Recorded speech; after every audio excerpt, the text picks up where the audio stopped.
our first episode of Magical Mystical Journeys. I'm Andrea St. Amand. I'm an evidential psychic medium. I'm here with Amy Renee and Katy Valentine. In this podcast, we are going to explore one being every week. So each week, each episode, we will have the special guest, the being of the episode. We will each talk about our experiences with that being, whether we've had experiences with that being before or not. We will discuss scholarly texts of that being, so anything in the Bible, but also texts that are outside the Bible. And we will have a guided meditation where we will guide you all, our listeners, through your own journey with the being. And then we'll also have channeled messages sprinkled in. Amy, introduce us to you. Tell us what you do. I'm Amy Renee, a practitioner of shamanic arts. And I'm Katy Valentine. I'm a Christian minister. I'm a metaphysical intuitive and a New Testament scholar. And Andrea, what do you do?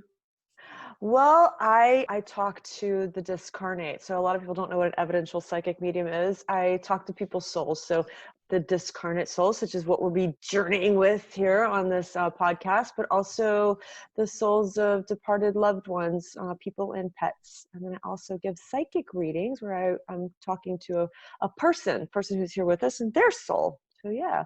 Amy, do you want to tell us just a little bit more about what a shaman is? Yeah. So practitioner of shamanic arts. So I'm definitely working with some of the indigenous ways, as well as what I call bridging the messages from the unseen world. So I know that some can see these beings, but the majority of us, like for me, myself, I don't necessarily see them with my physical eyes, but more with my inner eye and awareness of, say, for instance, animals that show up, or the synchronicities, the deeper messages within that. Yeah. And of course, one other piece that wants to come through is really connecting to each of the elements and how they also apply to us. So the earth, like our bones are the earth, and the waters, that's our blood, it's our emotional body. So I'm working with the different bodies, our spiritual body, the air, and even the fire. For me, that's that passion, and the passion of how this creation has been brought to life through each of our connections. So, Katy. Go ahead, Amy. I was going to ask Katy if she can share a little bit about herself and more about who she is. So I'm an ordained Christian minister, and I'm not serving a church currently. I have done that in the past, but I love working with energy and with metaphysics. And so many Christians and Jesus followers have been taught that the word chakra should send them running and scared of demons. And so I work to help people come out of that background of fear and shame and into this whole incredible world. And angels are a part of that, these beings that we're going to be talking about in magical mystical journeys. So I'm super excited. So I'm hoping if you're Christian and listening to this and you think, oh my gosh, am I going to hell? Just stick around. We're gonna be talking about heaven. We're not gonna be talking about hell in this podcast. One thing I want to clear up is that we are talking about angels in some of our podcasts, but we're also in some other episodes, we'll be talking about other characters, for lack of a better word, that are not necessarily been given the title angel, but they are other really larger than life beings, ascended master, people who did walk this earth and that are still playing a ginormous role here on earth with us today. So I actually want to just dive in really quickly. We are going to be talking about angel this week. Angel can be a trigger word for some people. Let's just talk about that. Some people don't believe in them. Totally fine. Some people do, but they don't know. It's like, are we allowed to connect? Are we, so with both of you, do you want to share what your feelings are about angels? Yeah. How long have you been working with them, if you have been? So for me, the first angel that showed up for me was actually Sandalphon. And I had never connected to an angel in that way. And for me, it was about, I didn't know why. Like, why is this being here? And I now realize that when these ascended masters, these guides, these angels show up, It's basically to deliver a message to help me with a certain area of life that I'm in. And in that instance, I feel that I was calling in some extra assistance with something. And that's part of the reason why Sandalphon had showed up for me. So And how long ago was that? So 2018. Okay, so just I've 2 had years or so. I've had other beings that showed up for me. So working with this realm, this unseen realm, in a sense, really kicked in 2015 is when it like that shamanic path showed up for me big time, and all kinds of other fun synchronicities too. So. And Katy, I think a lot of people would assume if you're a minister, you've just been hanging out with angels your whole life. There's a Protestant, so obviously I'm Protestant, I'm not Catholic. Catholics don't ordain women right now. There's a Protestant kind of bias and fear about angels. So I think it's actually very uncommon for most kind of traditional Protestant ministers to have experience in working with these guys and working with angels. But I have been fascinated with them since the time I was really little. So I remember reading stories, and I went to Catholic school where angels are kind of everywhere. And so I love the stories about angels, and I loved kind of the conceiving of angels, like pictures of them. But I would say I only began to work with them really explicitly, like intentionally, maybe 6 or 7 years ago, somewhere in there, and kind of made that more part of my path. I see angels and people as co-workers together. Yeah, absolutely. Nice. Very nice. Well, our very first being on episode 1 is Sandalphon, because Amy and he was the first angel I'd come in contact with as well, thanks to Amy. So Amy reached out at one point, and this was in 2018, and she just said, I have this being around. Can you help me figure out what is going on? And I said, I don't do angels. I totally skeptical. I talk to dead people. I talk to dead pets. I talk to souls. I don't do angels. I talk to dead people, but not angels. I don't know why that was like, I can't prove I'm talking to an angel. So I'm like, a lot of people out there do angels. And Amy said, well, actually, that's why I trust you, because you'll shoot me straight on this energy. So I was like, well, okay, why not? Why not just sit down and try to do a reading like any other? And I kind of worked it. I scheduled an appointment with the angel for the next morning. But as I was falling asleep that night, I had this really tremendous, powerful experience with Sandalphon. And I felt these very strong arms wrap around me, and just, I felt like I was going up through dimensions of the quantum, for lack of a better word. And I started getting all these images of this man's life. And so I started thinking, actually, I don't think an angel's ever existed on earth. That was what was in my head, that an angel is, I didn't know, but they had never been human and been really physically on earth. So I thought, well, gosh, I'm going to have to tell Amy that she doesn't have an angel. Maybe she has an ascended master or a guide or somebody else, but sorry, it's not an angel. So the next morning, I'm at a point with the angel, and I'm getting a channeled message, but at this point, I'm thinking it's not even an angel. At the very end of the message for Amy, Sandalphon said, now go look me up. And I Googled him, and sure enough, found out that his legend was that he was actually an incarnated being for an entire human lifetime, and that he ascended, and Katy will talk about this a little bit later, and that he ascended to the realm of the angelic. So my mind was quite blown by this experience with him, and his message was very poetic. Amy, do you want to talk about your relationship then with Sandalphon? Okay, so Sandalphon for me showed up during a shamanic experience. And so I was in the middle of this room, and I was shaking really bad, and I didn't know why. It didn't make any sense to me. And I'm seeing in my mind's eye like stars, and my shamanic teacher around me doing like this clearing process.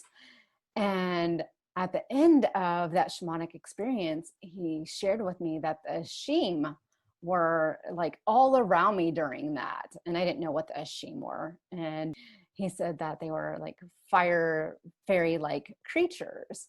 And that he said it sounded like I had some work with Sandalphon and the tree of life. And afterwards, one of my other shamanic sisters had shared, she's like, oh girl, the Kabbalah like chose you. And she shared her experience of the Kabbalah surrounding me. Keep in mind, this was like in a completely dark room, so which helps us to see in different ways, I guess. So some people are afraid of the dark, and like there's so much beauty that can come within that time too. And so here she is talking about the tree of life. I have this image of this tree around me, and that's not at all what the tree of life ended up being. So Sandalphon connected to that, and not knowing exactly who Sandalphon was or anything about Sandalphon, just knowing, okay, here's these Ashim, these fire fairy things, this name Sandalphon that's come into my life, and the tree of life. I don't know what any of this stuff is.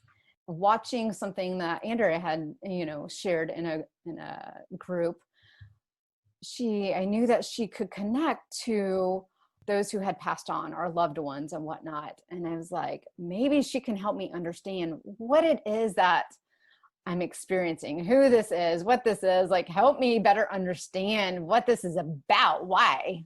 And so, of course, I reached out to you. And one of the things we've learned, which I think is symbolic of that tree of life with Sandalphon, is that he is that connection between earth and heaven. He's known to be this messenger of prayers, so to speak, but also this message. So his connection, because he spent life on earth with his feet on the ground, he is a very grounded but also heavenly being.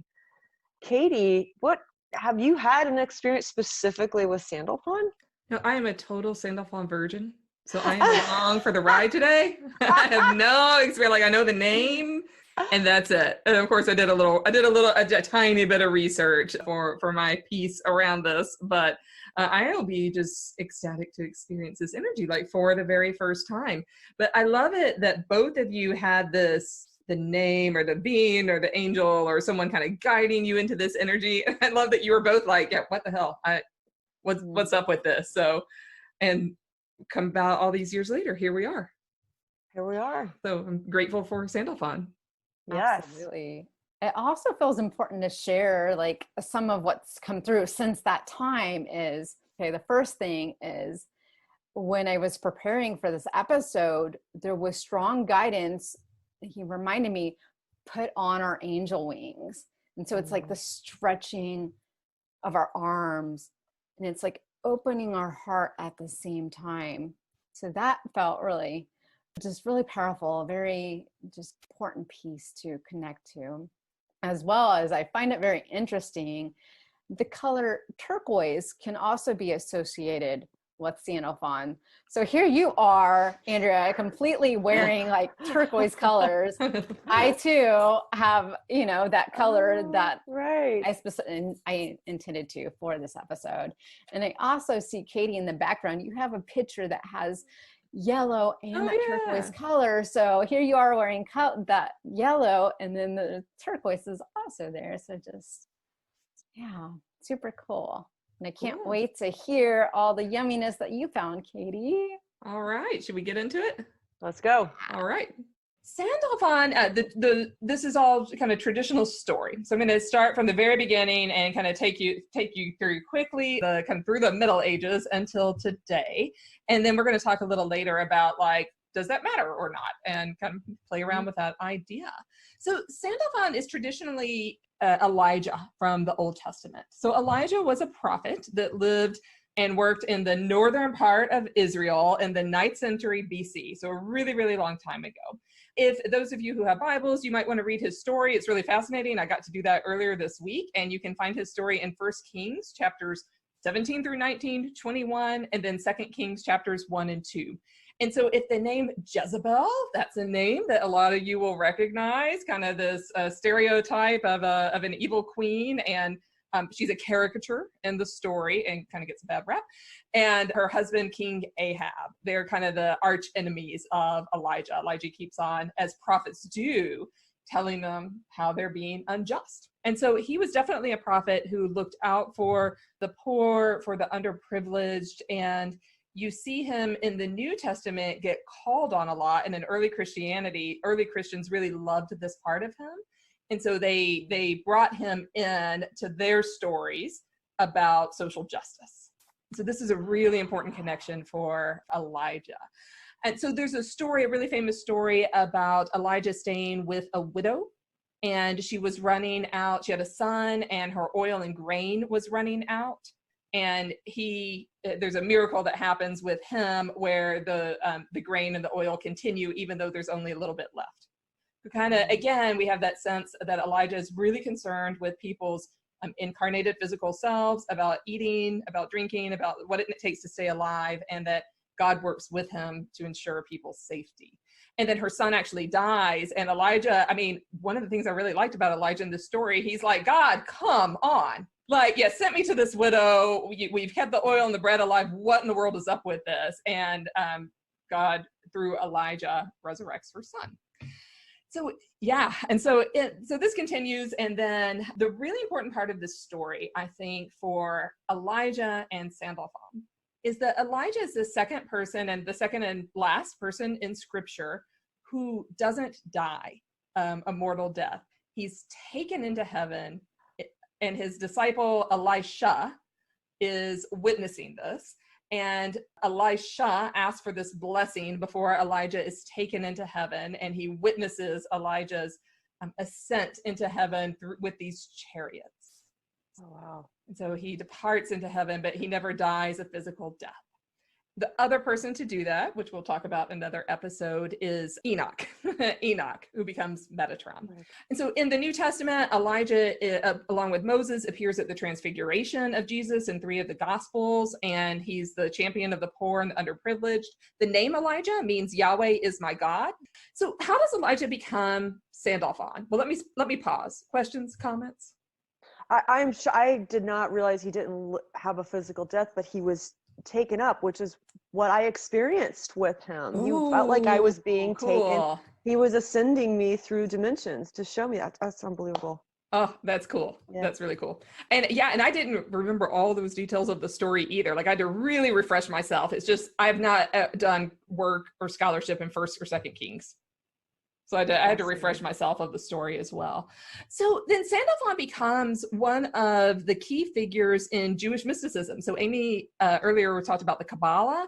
So the Kabbalah is, I'm not an expert in the Kabbalah, and it's a very interior Jewish world.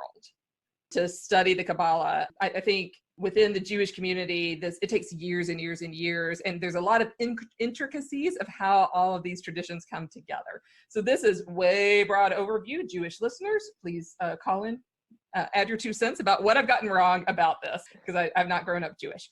But the Sandalphon is an important figure in what we call Merkaba mysticism. Merkaba comes from the word for chariot.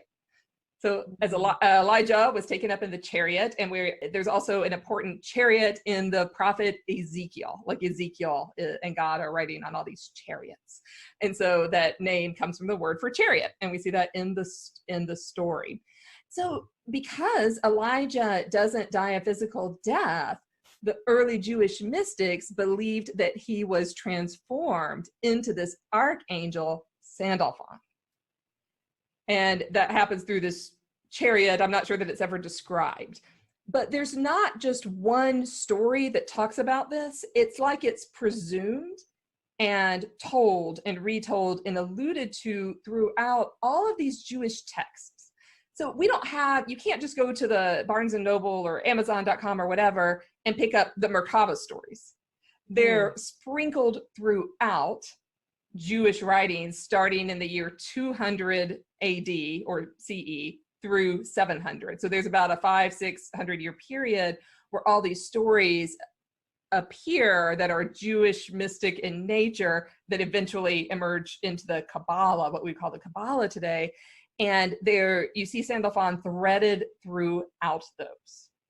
Right? So that's kind of the initiation from Elijah to Sandalphon.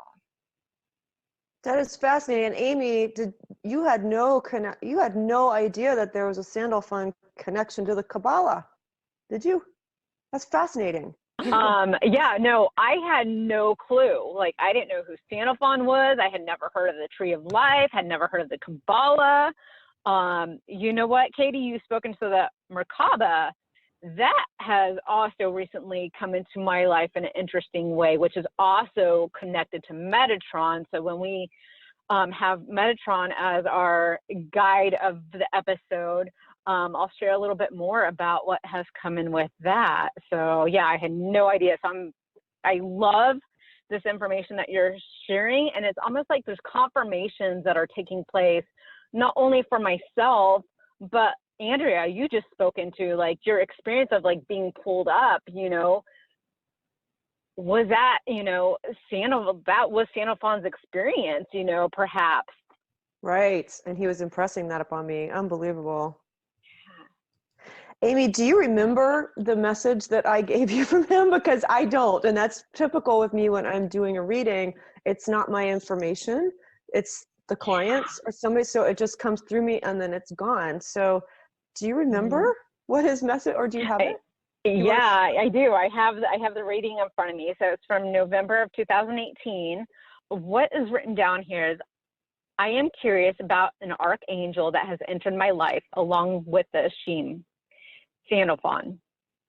I tried tapping in myself, but still am unclear to what and why they have been sent to me. And then you put validation, ascended being, male energy. I felt pulled up by the top back of my head through dimensions. Amy, worried, wrinkled brow, getting smaller. Don't worry, child. But the being felt as if he had incarnated.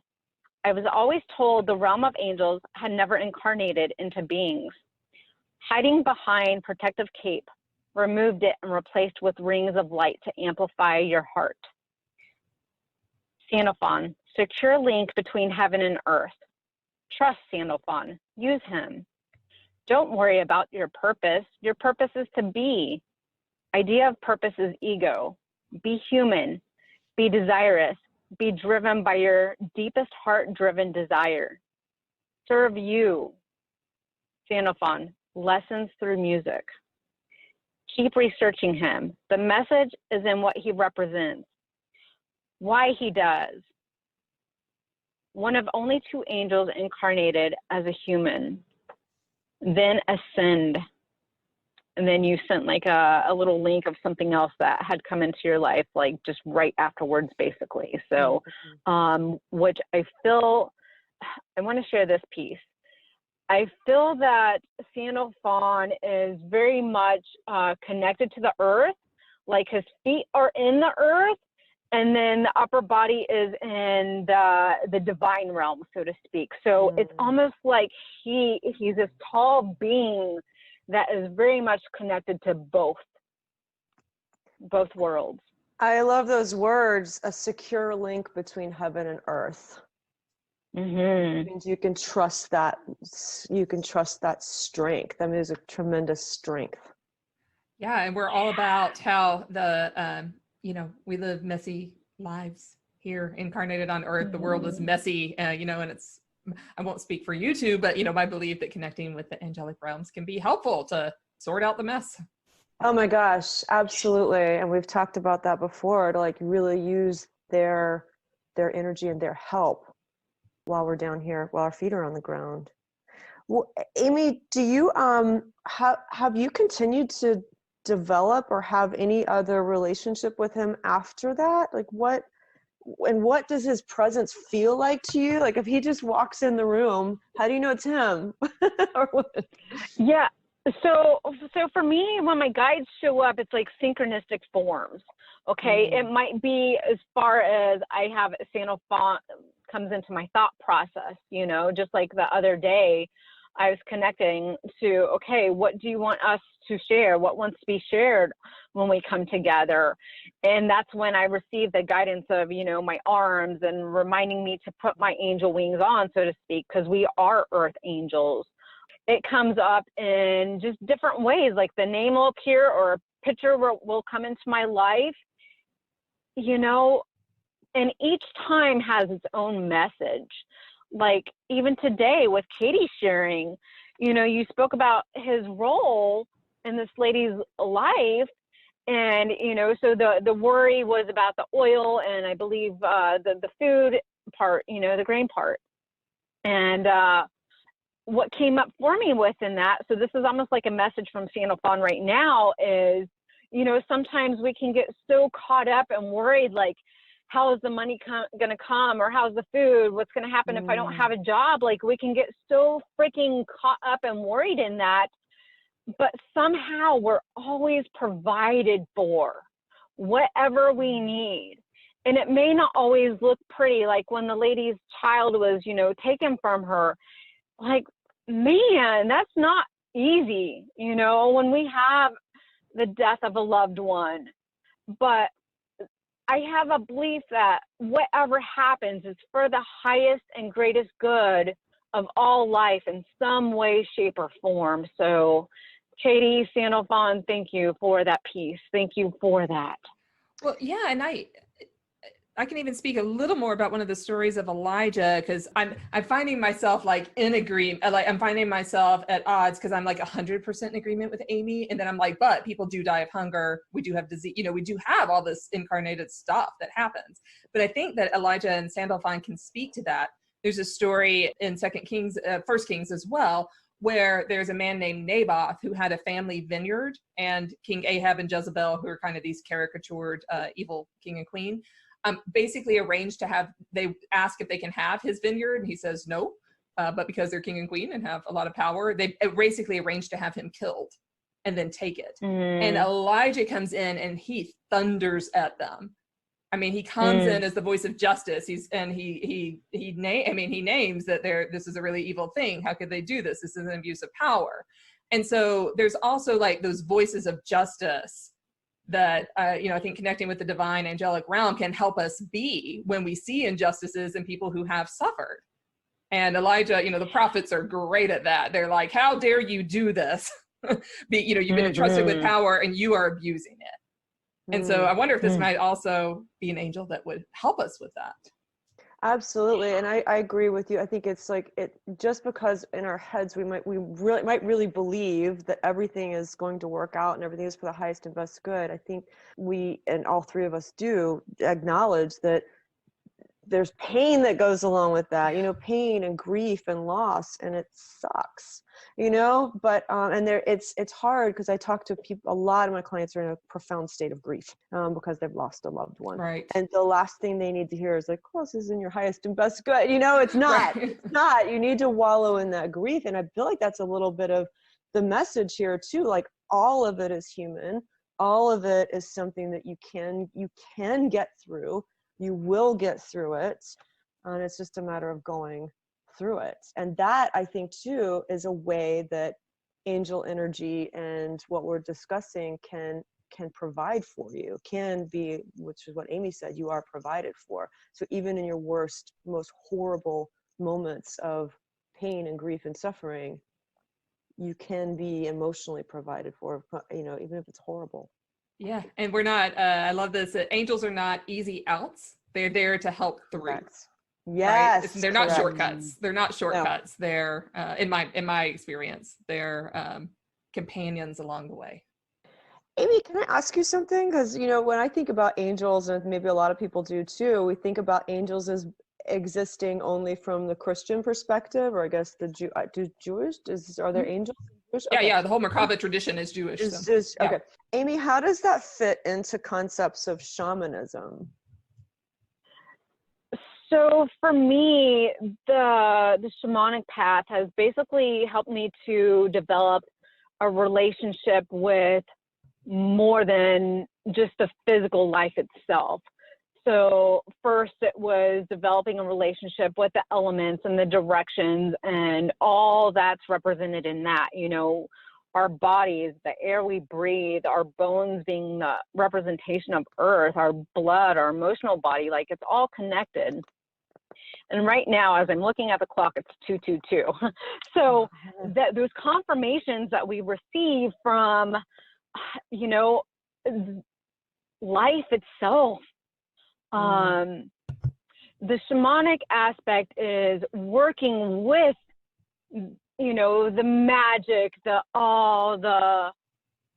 what more is out there. So whether it shows up as an angel or whether it shows up as a pain in the body, you know, by connecting to that pain in the body, then I can explore and ask it, is there something that you need from me? Or is there a message that you have for me? So whether it be, again, like an angel or something else, it can be a flower, a tree, a food.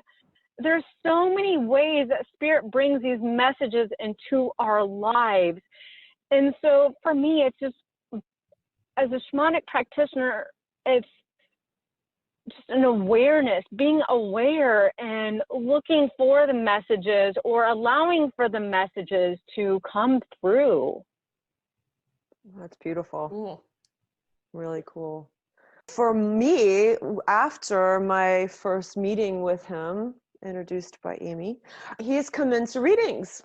This being has come into people's individual readings, and it'll feel to me the way that presence feels is the room gets clear.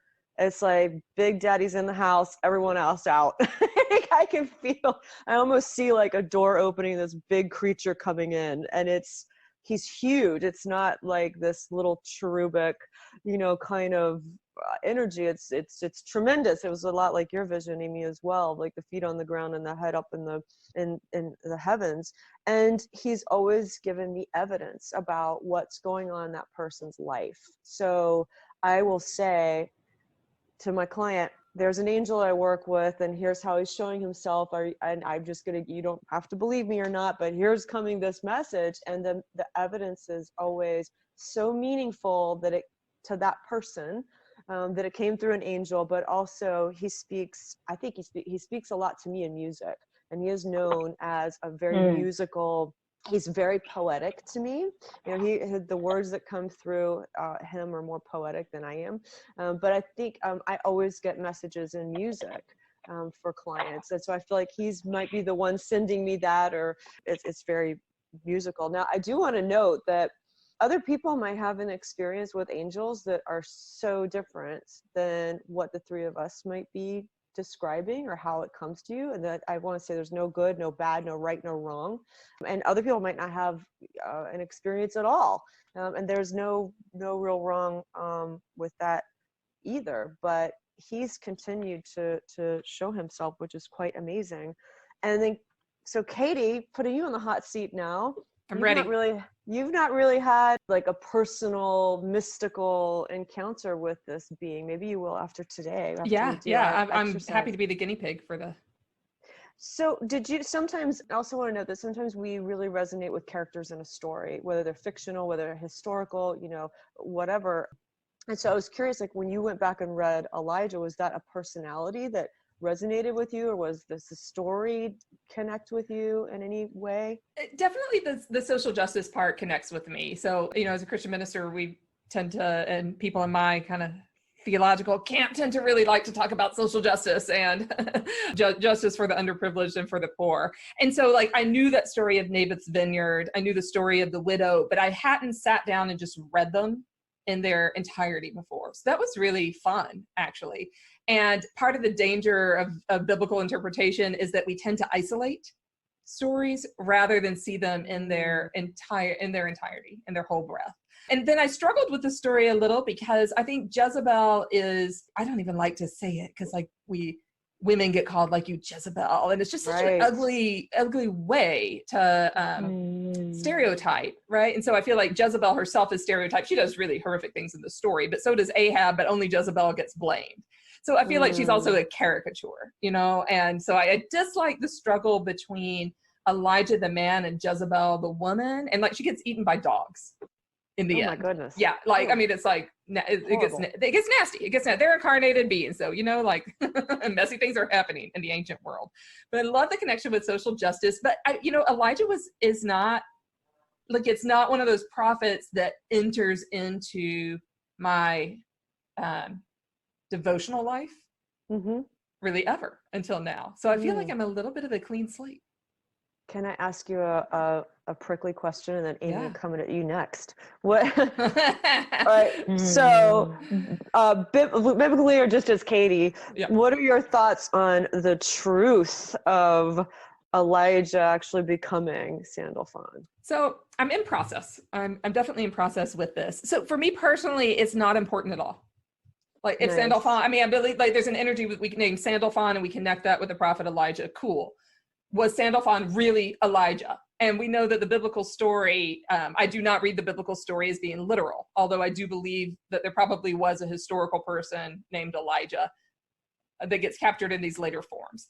So that all being said, it's pretty cool that you have this experience with this kind of chariot feeling, you know, like we're getting some kind of confirmation here. To me, it's the energy of the story. It's the energy of the stories and the connection with the Sandalphon, as we know Sandalphon today's connection with the energy of the story of Elijah. Especially for me, this connection to justice, this connection to care, this connection to things that we eat and drink are important. The sick ones in our lives are important.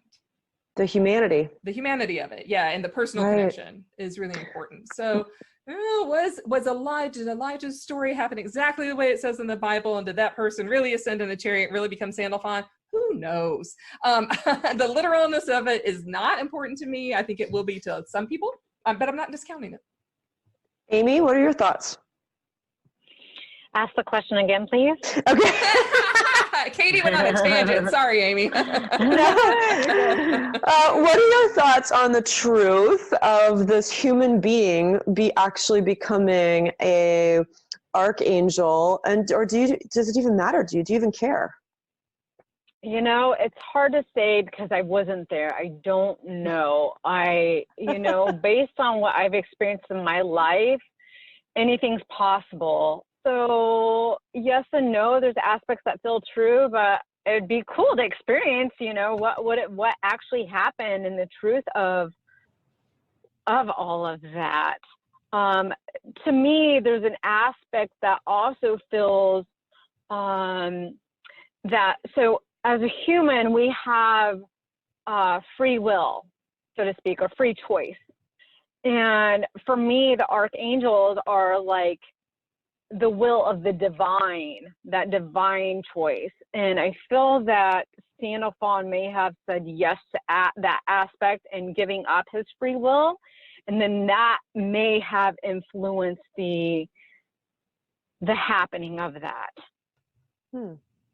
Yeah, but I love what, so we have free will, and I feel that Sandalphon may have come to a point in his life of kind of giving up that free will and saying yes to the divine will. Like for me, I'm like, yes, divine, please let me be that conduit. Let me be that channel for the divine work to take place. And I feel that Sandalphon may have done something like that. So whether he turned from the human to the angel like that, I don't know. But I love what you shared, Katy, about it's the stories, the experience of what comes with all of that. The messages. That's really, really fantastic. Really well stated. I love that idea, because a lot of us say that, like, as humans, we do have free will, but a lot of us who are on a pretty intense spiritual journey, and that's what we're doing for our, it's not just our job, it's our life's work, it's our lifestyle. We do keep trying to get out of our own way and give up what the divine is wanting us to do, not what maybe Andrea feels like doing this morning, but what does the divine want me to. And that's a really interesting way that you just articulated, that Elijah might have made that decision. Maybe that's what the story is about, that decision of going from human to, I'm not going to work for my ego, I'm going to work for the divine. Yeah, I was just in another kind of context yesterday saying, just telling people too, if we let our egos and our fears and all of that, those are really important. We have to process those. But if we let those get in our way, we're disrupting the message. We're disrupting the message. And I know every time I preach, I'll be like, I really don't want to say that. People are going to get mad. And the Holy Spirit will be like, yeah, that's really irrelevant. I'll give you a nice way to say it. I'll give you a way to say it, which people can hear it. And so we just, you got to get out of our own way. And it's our choice to do that.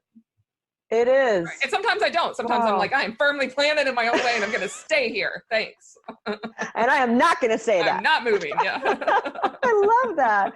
Wow. That was really profound. Would you guys or do you think it's time to do a very short guided meditation? I would love it.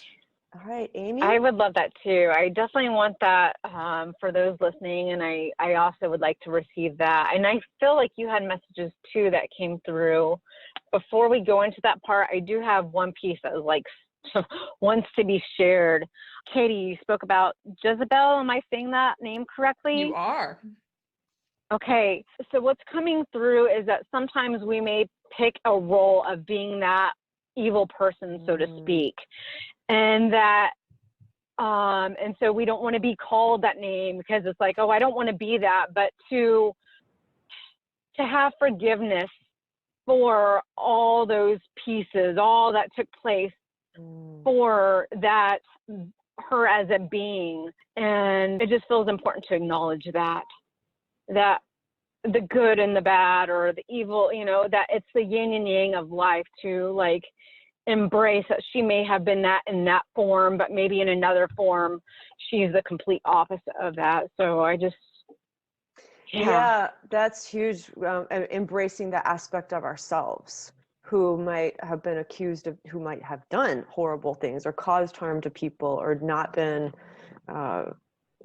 embracing those aspects of our own souls and our own beings. Yeah, and the archetype that we all have the power of evil within us. We all have the capacity to do really horrific things, and that's within every human being. And it's this constant free choice and working through all of our shit.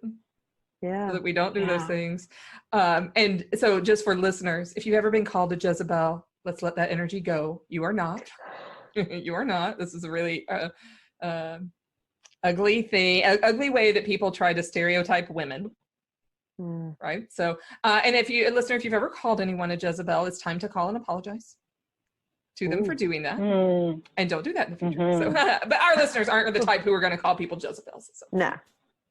No. So when I was actually given this meditation by Sandalphon. So if people are driving, don't do this meditation while driving. Don't do it. You can just listen to it. Heavy machinery. Yes. This also is going to be shorter than how you may want to do it offline. I recommend generally when you're going to do a meditation that you set your intent, whatever your intention is. So the intention for this one, it'll be guided. I'll be talking you through it, but it's also just to be open to this energy of this being that we've been talking about today, Sandalphon, and don't judge whatever comes to you. If you're not driving, or if you want to do this later, set your timer for like 5 to 7 minutes, 7 to 13 minutes. It can be really short. And I always recommend that people have a journal next to them so they can journal what happens afterwards. But today we're not going to take that long of a time because we don't need that. But yeah, let's just take a few really deep breaths. You can close your eyes if you want. Just a deep breath in and deep breath out. And just kind of shake off all the thoughts that might be going around in your head. Shake your wings out. Shake your arms out, as Amy was telling us earlier. And just let everything sort of drip out of you right into the ground. And I'm going to switch now to give you the words that were given to me by Sandalphon. Meditation is not about the mind. It is not about quieting the mind.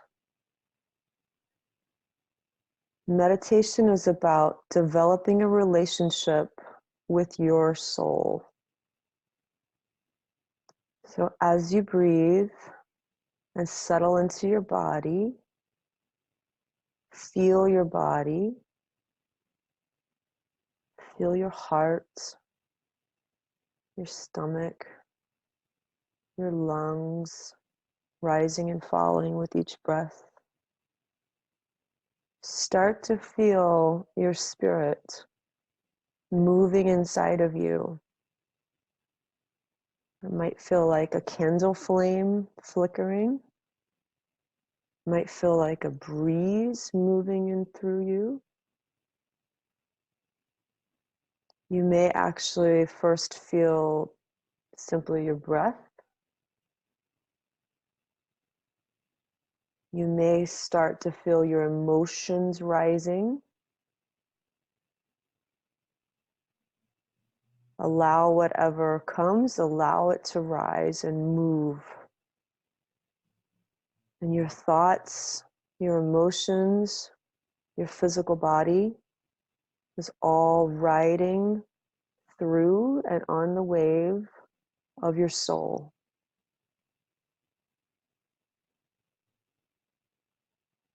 And for just a few breaths, feel the ecstasy of your soul being in a body.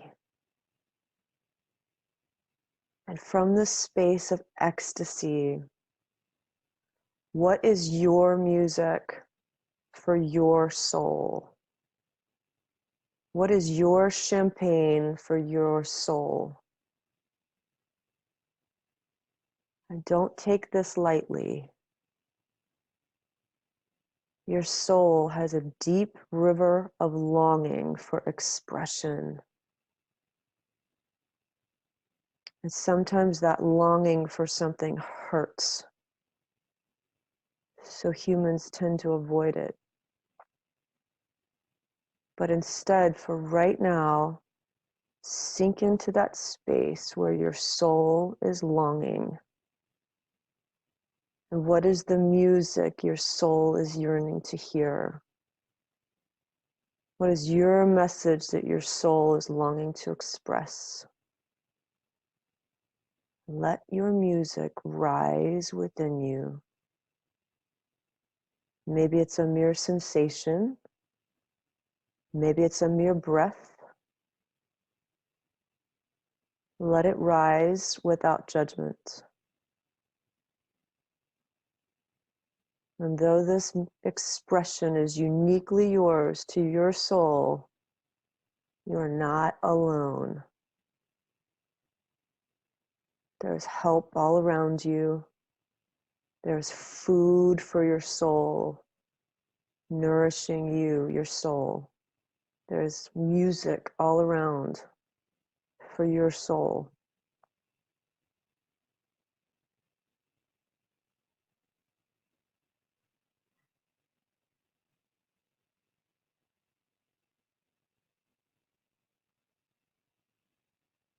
Take a few more deep breaths.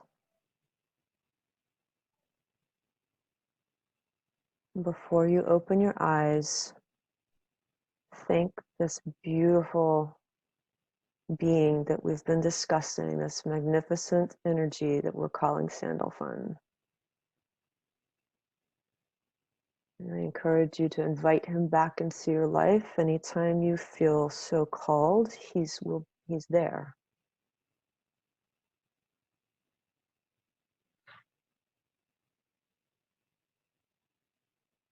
So feel the ecstasy of your soul.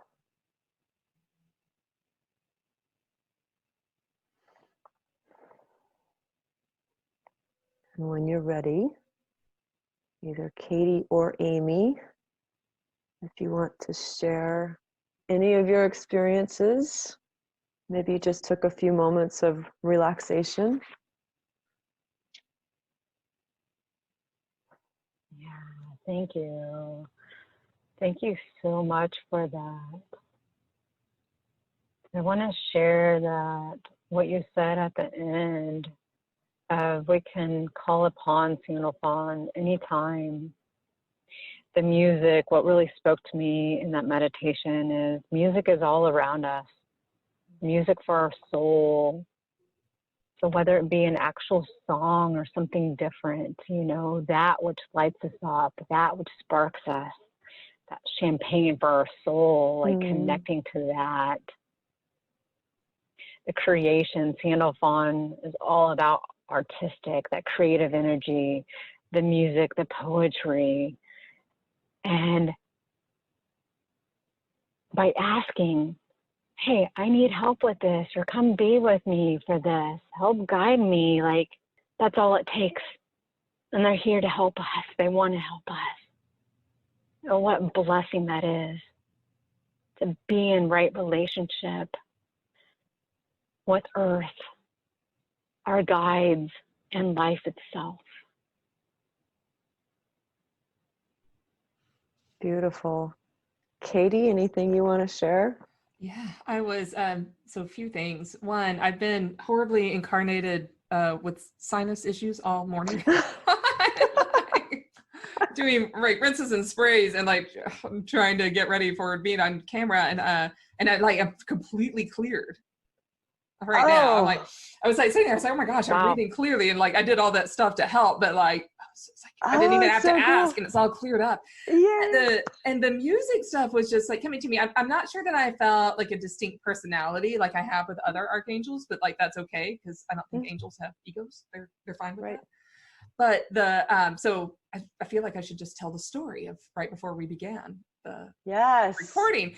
So we all gathered, and we just have some silence together and center ourselves. And I happened to have my harp in the room today because I play the harp, and I was doing a Facebook Live for children right before this call. So my harp happens to be in my office, and I just said to Andrea and Amy, would you guys like a little harp music, because it helps center me when I play it.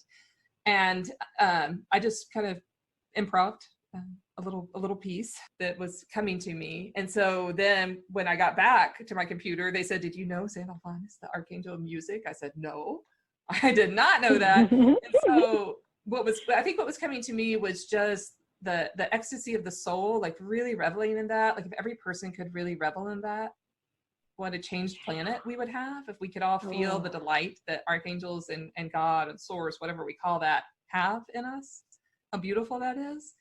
And then I felt this real connection with music, just with the heart, but also as connected to justice.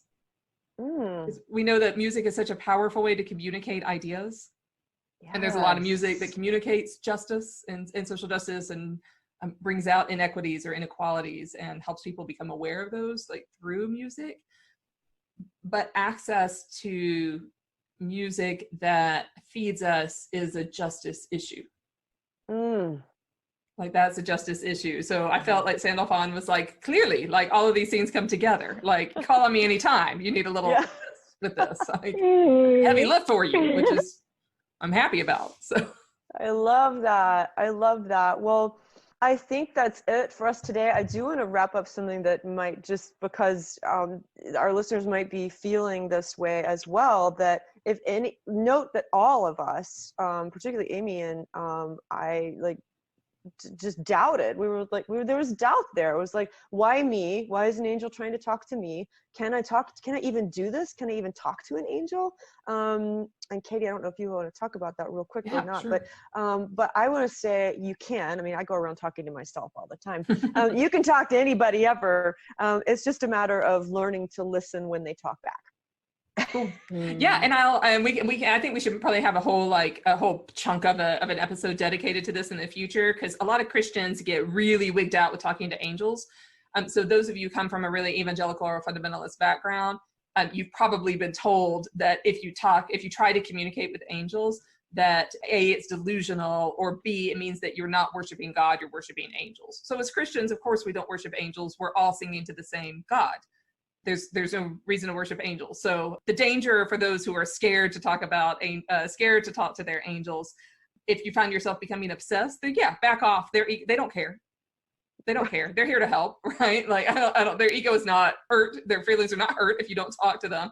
However, we're all on the same team. And I was just telling some people yesterday, if I lose my keys in my house, I don't just ask one person to help me. I help every person around. I'm like, you all help me find my keys. You go in that room, you go in that room, you go in that room. like angels are happy to help. Like, why wouldn't we call on their assistance as created beings of God when we can? But you don't have to. So we can talk about those fears and what inhibits people, later on. But absolutely everyone has the ability. I love that. I love that. All right. Well, thank you. Thank you, ladies. We'll have a different MC and a different topic next episode. So beautiful. Thank you, I love everybody. it. I also want to thank, yes, exactly. Thank you. I just want to really acknowledge, thank you, Sandalphon, for all the messages, all the wisdom that has come to us, to our listeners and viewers, just the music, the meditation, like, thank you. Thank you. Thank you. Bless you all. Bless you. Thank you, ladies.